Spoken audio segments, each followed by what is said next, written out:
Me and my fiancée, Sarah, decided to celebrate our engagement with a trip to Death Valley National Park. We'd been together for 3 years, and I popped the question under a starlit sky just a week before. She wanted an adventure, something to mark the start of our forever. I suggested a hike to Dante's View, remote, stunning, perfect for a couple in love. She was thrilled. We packed our gear, filled our water bottles, and set out at dawn, the desert air already warm against our skin. The trail was quiet, just the crunch of our boots on the gravel and the occasional hawk circling above. Sarah was all smiles, snapping selfies with the endless salt flats stretching below. "This is us," she said, grabbing my hand. "Unbreakable, like this place." I kissed her, feeling like the luckiest guy alive. But something felt off. The air seemed heavier the higher we climbed, like it was pressing down on us. I chalked it up to the altitude and the heat. By noon, we reached a secluded overlook. The view was unreal, miles of barren, cracked earth under a sky that seemed too big. Sarah sat on a rock, sketching the landscape in her journal, while I set up our lunch.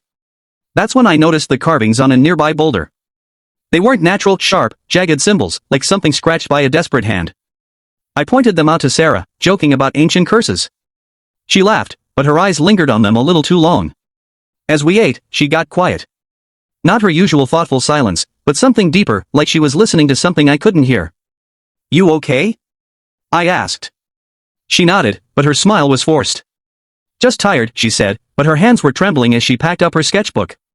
I suggested we head back, but she insisted on pushing to the summit. "We're almost there, Jake. Don't wimp out on me now." The trail grew narrower, the rocks sharper. The sun was brutal, and our water was running low.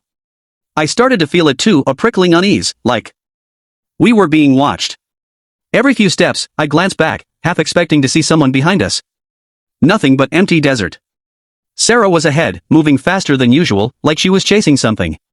"Slow down," I called, but she didn't respond. Her pace was almost frantic. When we finally reached the summit, the view was breathtaking, but Sarah didn't stop to take it in. She stood at the edge, staring down into the valley, her back to me. "Sarah?" I said, stepping closer. She turned, and her face wasn't right. Her eyes were too wide, her mouth twisted in a way I'd never seen. "Do you love me, Jake?" she asked, her voice low, almost a growl. I laughed nervously. "Of course I do. You know that."